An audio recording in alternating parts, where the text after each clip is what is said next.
Welcome to Shri Academy of Science Karad. In this lecture, we will discuss about the structure of BS of anatropous ovule. Okay. So last lecture मध्ये आपण BS of anatropous ovule बघितलेला आहे, पण ह्या lecture मध्ये आपण quick review बघायचा आहे, म्हणजे विदिन अ शॉर्ट पिरियड मध्ये total BS of anatropous ovule बघायचा आहे. So the title is the structure of anatropous ovule, right? आता तुम्हाला माहित आहे ovule, what is mean by ovule? An egg containing body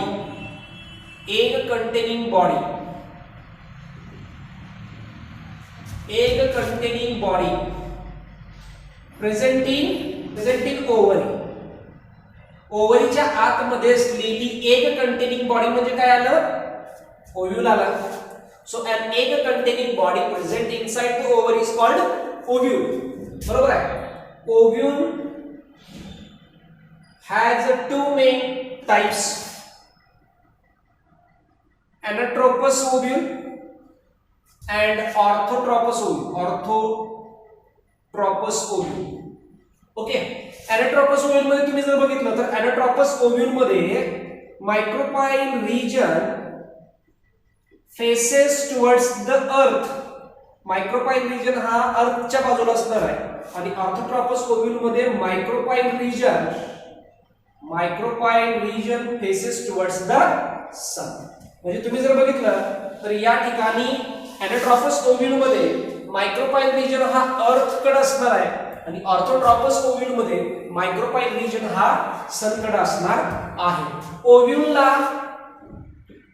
4 runner of seeds असं सुद्धा म्हटलं जातं, कारण तुम्हाला माहित आहे when ovary is ripened, this ovary is converted into fruits, okay, and ovule is converted into seeds. कधी?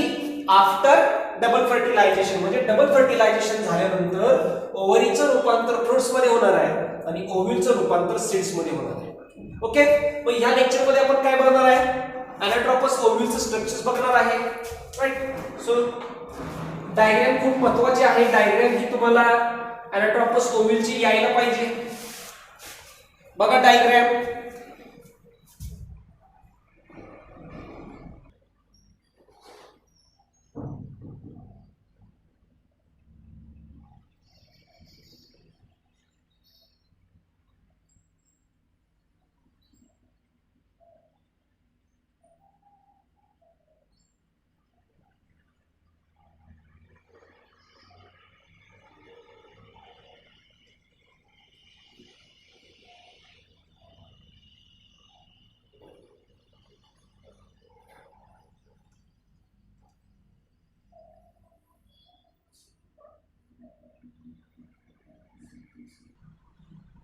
Diagram of ovule.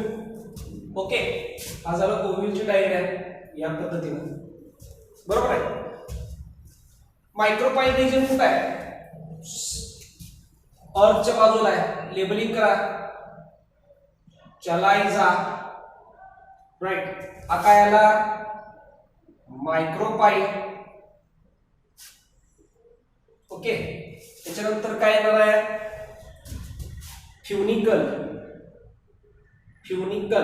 म्हणजेच काय येणार आहे? Stalk of ovule, right. So ओव्हरीच्या आतमध्ये बघा स्टिग्मा, स्टाईल, ओव्हरीच्या आतमध्ये प्लासेंटाला चिकटलेले या पद्धतीचे हे काय असणार आहेत? ओव्यूल असणार आहे. यातला मी एक ओव्यूल जर तोडला आणि एनलार्ज केला तर तो या पद्धतीने असं असणार आहे, या पद्धतीने. ओके. म्हणजे हा काय झाला? Stalk, right. आणि हा काय झाला? Body of ovule. So ovule are divided into two main types: stalk, that is funicle, and body of ovule, funicle, right? Body of ovule मध्ये काय काय येणार आहे? चलायझल रिजन. हा सगळा काय येणार आहे? न्यूसेलस. हा जो सगळा पार्ट असणार आहे तो न्यूसेलस. त्याच्या आतमध्ये एम्ब्रियो सॅक मध्ये चलायझल रिजनला वरती 3 कुठल्या सेल्स असणार आहेत? Antipodal cells. ओके, सेंटरला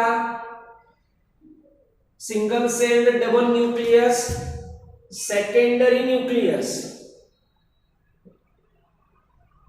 त्याच्या आतमध्ये सेंटरला 1 आणि बाजूला 2 synergids. So egg cell and lateral to are synergids. Okay, तुम्ही जर बघितलं antipodal cells, secondary nucleus, egg cells आणि सिनर्जिड्स. एग सेल आणि सिनर्जिड्स ना एकत्रितपणे एग ॲपॅरेटस असं म्हटलं जातं. Egg apparatus. So egg cell and synergids collectively called as egg apparatus. Antipodal cell, secondary nucleus and egg apparatus collectively called as embryo sac. Embryo sac. Okay, त्याच्यानंतर काय येणार आहे? इंटिग्युमेंट्स येणार आहेत. इंटिग्युमेंट्स. सो इंटिग्युमेंट्स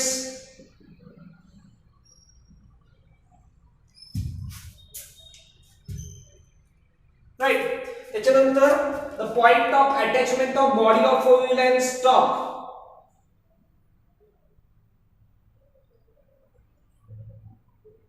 हा काय येणार आहे?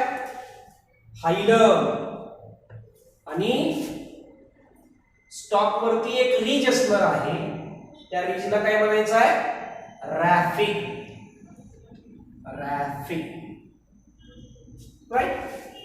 सो हे काय झालं? Structure of VS of Anatropous ovule. So let us explore the structures.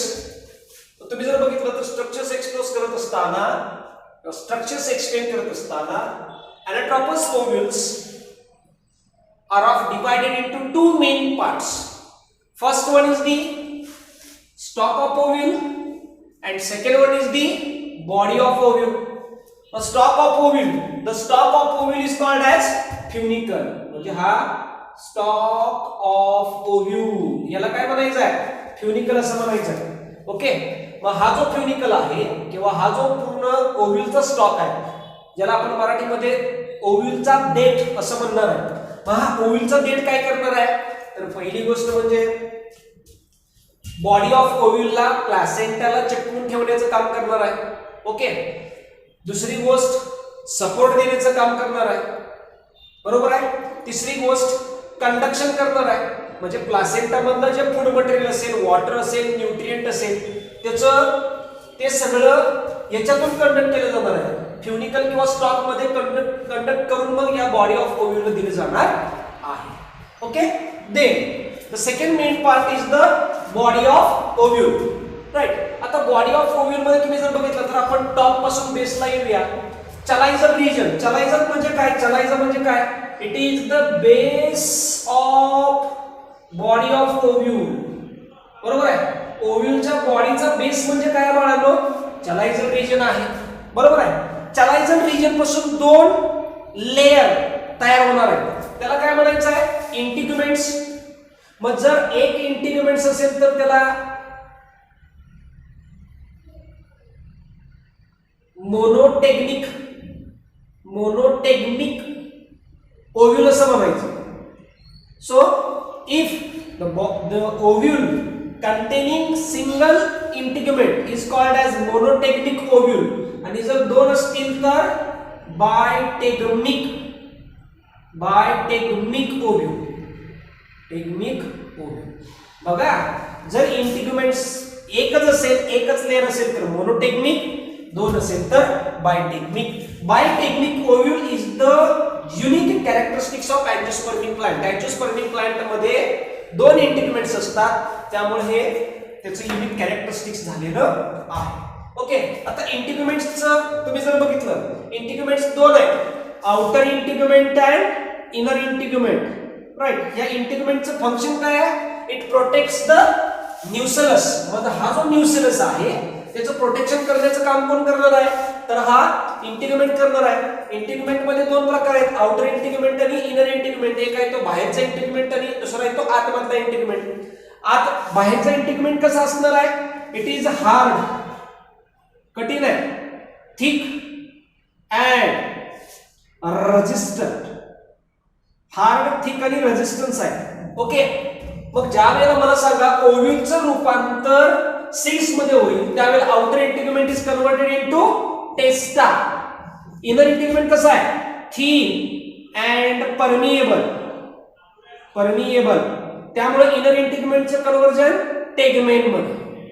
So when ovule is converted into seeds, at that time outer integument is converted into testa, inner integument is converted into tegmen.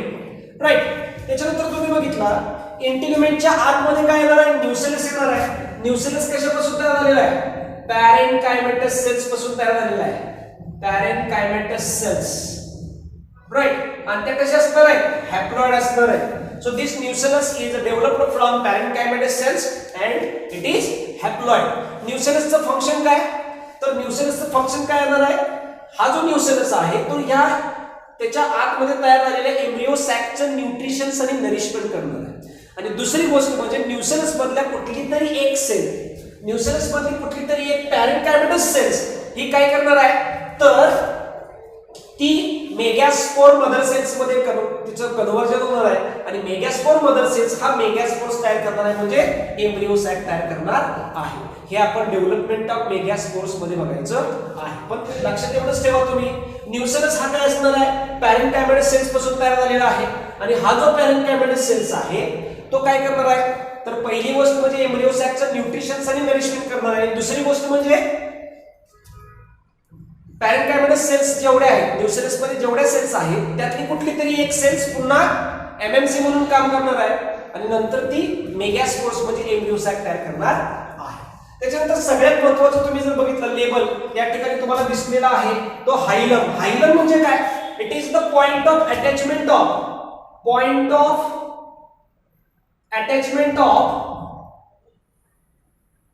Body of ovule. Point of attachment of body of ovule and stalk. म्हणजे ज्या ठिकाणी ओव्ह्यूलचं stock आणि ओव्ह्यूलची body एकत्र येतात तो जो black कलरचा dark portion आहे त्याला काय म्हणायचं? हायलम. म्हणजे असा भाग ज्या भागाला किंवा असा एक पॉइंट ज्या ठिकाणी स्टॉक आणि बॉडी एकमेकांना चिकटलेले असतात त्या भागाला हायलम असं म्हणायचं. तुम्ही स्टॉक वरती जर बघितलं तर स्टॉक वरती एक रिज असणार आहे, त्या रिजला रॅफी असं म्हटलं जातं. ओके, या रिजला काय म्हटलं जातं? रॅफी. म्हणजे स्टॉक वरती एक खाच असणार आहे, एक सरळ लाईन मध्ये लिनियर असणार आहे ती खाच, त्या खाचेला काय म्हटलं जातं? रॅफी. ओके, आणि लास्ट या ठिकाणी तुम्ही जर बघितलं तर तुम्हाला मायक्रोपाईल बघायला मिळणार आहे. मायक्रोपाईल म्हणजे काय?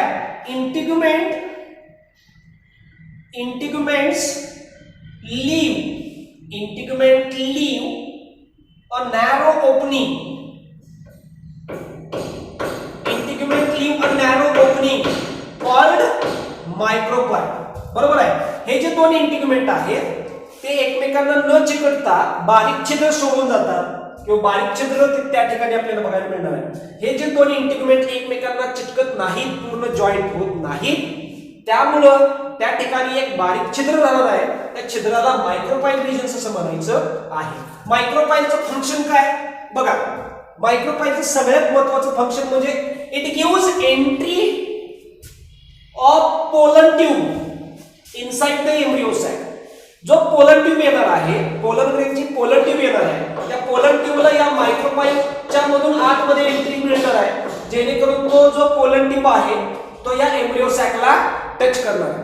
दुसरी गोष्ट, ज्या वेळेला हा ओव्ह्यूलचं कन्वर्जन सीड्स मध्ये होईल, सीड्स मध्ये झाल्यानंतर तुम्हाला काय बघायला मिळणार आहे? तर सीड जर्मिनेशनच्या वेळेला वॉटरची एंट्री या मायक्रोपाईल रिजन मधूनच होणार आहे. आणि तिसरी गोष्ट, सीड जर्मिनेशनच्या वेळेला रॅडिकल आणि प्ल्युम्युल हे कशामधून बाहेर येतील? मायक्रोपाईल रिजन. म्हणजे हे छिद्र ओव्ह्यूलचं रूपांतर सीड्स मध्ये झालं तरी आहे तसंच राहतं. आणि ह्या छिद्राचं महत्वाचं काम, ज्या वेळेला हे छिद्र ओव्ह्यूल मध्ये असेल त्यावेळेला पोलर ट्यूबला एंट्री देणार आहे. पोलर ट्यूबला एंट्री दिल्यामुळे मेल गॅमेट्स आतमध्ये जातात आणि डबल फर्टिलायझेशन करतात. दुसरी गोष्ट म्हणजे ज्या वेळेला ओव्ह्यूलचं कन्व्हर्जन सीड्स मध्ये होईल, सीड्स मध्ये झाल्यानंतर पहिली गोष्ट सीड जर्मिनेशनच्या वेळेला या मायक्रोपाईल रिजन मधून वॉटरची एंट्री आतमध्ये होणार आहे. ओके. आणि दुसरी गोष्ट म्हणजे सीड जर्मिनेशनच्या वेळेला रॅडिकल हा या मायक्रोपाईल रिजन मधूनच बाहेर येणार आहे. हा झाला मायक्रोपाईल. आणि last one is the embryo sac. Embryo sac म्हणजे तुम्ही एवढी जर पिशवी बघितली या पद्धतीने तुम्हाला दिसते बघा, हा झाला एम्ब्रियो सॅक. न्यूसेलसच्या आतमध्ये एम्ब्रियो सॅक आहे. नेहमी लक्षात ठेवायचं बाळांनो, चलाइजल रिजनला अँटीपोडल सेल्स असणार आहेत. मी वारंवार तुम्हाला सांगतोय, चलाइजल रिजनला अँटीपोडल सेल्स असणार आहेत. अँटीपोडल सेल्स ह्या हॅप्लॉइड असतात. ओके. डबल फर्टिलायझेशन झाल्यानंतर त्या अँटीपोडल सेल्स ह्या नाहीशा होऊन जातात. आणि जर नाहीशा झाल्या नाही तर त्या एम्ब्रियो सॅक मधला जो वाढणारा एम्ब्रियो आहे, ओके, त्याचं ते न्यूट्रिशन्स आणि नरिशमेंट करत असतात. पण मोस्टली ह्या डबल फर्टिलायझेशन झाल्यानंतर डिजनरेट होतात. त्याच्यानंतर सेकंडरी न्यूक्लियस आला. ओके. या वरच्या 3 अँटीपोडल सेल्स आहेत. 3 अँटीपोडल सेल्स आहेत. Antipodal cells. So 3 antipodal cells. 3 cells मध्ये 3 न्यूक्लियस आहे. 3 सेल्स मध्ये 3 न्यूक्लियस आहे. ओके. सेंटरला जर बघितलं तर एक सेल आहे आणि 2 न्यूक्लियस आहे. याला म्हटलं जातं secondary nucleus. Secondary nucleus 1 cell 2 nucleus. एक सेल आणि 2 न्यूक्लियस आहे. Okay. Secondary nucleus. Secondary nucleus ज्याच्यामध्ये काय असणार आहे, एक सेल आणि 2 न्यूक्लियस असणार आहे. ओके. त्याच्यानंतर खालच्या बाजूला तुम्ही जर बघितलं तर खालच्या बाजूला तुम्हाला काय बघायला मिळणार आहे, सेंटरला एक आणि बाजूला 2 सिनर्जिड्स. सेंटरला एक आणि बाजूला 2 सिनर्जिड्स. जो सेंटरचा एक आहे सिंगल सेल असणार आहे, सिंगल न्यूक्लियस, आणि बाजूला 2 सिनर्जिड्स असणार आहेत, लॅटरल 2 सिनर्जिड्स. याला एकत्रितपणे काय म्हटलं जातं, या ठिकाणी मी दिलेलं आहे सेंटरचा एक आणि बाजूला 2 सिनर्जिड्स. मग एक सेल आणि सिनर्जिड्सला एकत्रितपणे एक ॲपॅरेटस असं म्हटलं जातं. मग याला काय म्हणायचं आहे, एक ॲपॅरेटस. एक ॲपॅरेटस, राईट. आणि ह्या तीन एकत्रितपणे म्हणजे antipodal cells, secondary nucleus and egg apparatus collectively called as embryo sac. याला एकत्रितपणे काय म्हटलं जातं, एम्ब्रियो सॅक. मग सेकंडरी न्यूक्लियसचं फंक्शन काय आलं, सेकंडरी न्यूक्लियस ज्या वेळेला डबल फर्टिलायझेशन होऊन जाईल त्यावेळेला सेकंडरी न्यूक्लियसचं कन्व्हर्जन एंडोस्पर्म मध्ये केलं जातं. एंडोस्पर्म मध्ये केलं जातं. हा जो एंडोस्पर्म आहे तो ट्रिप्लॉइड असणार आहे. कारण मला सांगा याच्यामध्ये न्यूक्लियस किती आहे, DIP2 म्हणजे 2n प्लस मेल गॅमेट मधला न्यूक्लियस n किती येणार आहे, टोटल 3n. त्यामुळे तयार होणारा एंडोस्पर्म कसा असणार आहे, ट्रिप्लॉइड असणार आहे. आणि हा एंडोस्पर्म न्यूट्रिटिव्ह टिश्यू म्हणून काम करणार आहे. ओके. हा जो एंडोस्पर्म आहे तो न्यूट्रिटिव्ह टिश्यू म्हणून काम करणार आहे. It gives nutritions and nourishment to the developing embryo. तयार होणाऱ्या एम्ब्रियोला तो न्यूट्रिशन्स आणि नरिशमेंट करणार. त्याच्यानंतर तुम्ही जर बघितलं एक सेलचं फंक्शन काय आहे, ज्या वेळेला डबल फर्टिलायझेशन होईल त्यावेळेला पहिला मेल गॅमेट एगला फ्यूज होणार आहे. ओके. आणि पहिला मेल गॅमेट एगला फ्यूज झाल्यानंतर झायगोट तयार होणार आहे आणि त्या झायगोटचं रूपांतर कालांतरानं एम्ब्रियो मध्ये होणार आहे. म्हणजे एक cell gives embryo, secondary nucleus gives endosperm. कधी, फर्टिलायझेशन झाल्यानंतर. ओके. आणि सगळ्यात महत्त्वाचं शेवटचा सिनर्जिड्स. सिनर्जिड्स या एगच्या बाजूला असलेल्या 2 सेल्स आहेत ज्या हॅप्लॉइड आहेत. 2 सेल्स मध्ये 2 न्यूक्लियस आहेत. ओके. म्हणजे एका सेल्स मध्ये एक न्यूक्लियस, तसे 2 सेल्स मध्ये 2 न्यूक्लियस आहेत. हे सिनर्जिड्स काय करतात बघा, सिनर्जिड्स ज्या वेळेला एग असणार आहे त्यावेळेला ती एकचं न्यूट्रिशन्स आणि नरिशमेंट करणार आहेत. ते एक सेल्सची काळजी घेणार आहेत. आणि ज्या वेळेला मायक्रोपाईल रिजन म्हणजे डबल फर्टिलायझेशनच्या वेळेला ज्या वेळेला मायक्रोपाईल रिजन मधून पोलर ट्यूब आत येईल त्यावेळेला हे पोलर ट्यूबच्या टिपला वॉटर प्रोव्हाइड करणार आहे. म्हणजे दोन्हीपैकी कुठली तरी एक सिनर्जिस्ट मधलं ते वॉटर ऍब्सॉर्ब करणार आणि फुटणार आहे. फुटल्यानंतर मेल गॅमेट्स आतमध्ये येते. ओके. हे त्याचं फंक्शन झालेलं आहे. म्हणजे सिनर्जिडचं फंक्शन काय, अट्रॅक्शन ऑफ पोलर tube किंवा tip of pollen tube, attraction of tip of pollen tube. In this way, in this lecture, we will discuss about the structure of anatropous ovule in short. Okay, last लेक्चरला आपण descriptive मध्ये बघितलेलं आहे. तुम्हाला notes सहित मी ती तुम्हाला blackboard वरती लिहून दिलेला आहे. या लेक्चर मध्ये आपण क्विक रिव्ह्यू म्हणजे अगदी थोडक्यात आणि फास्ट बघितलेला आहे. जर मित्रांनो व्हिडिओ आवडला असेल तर लाईक करा, सबस्क्राईब करा, शेअर करा. थँक्यू.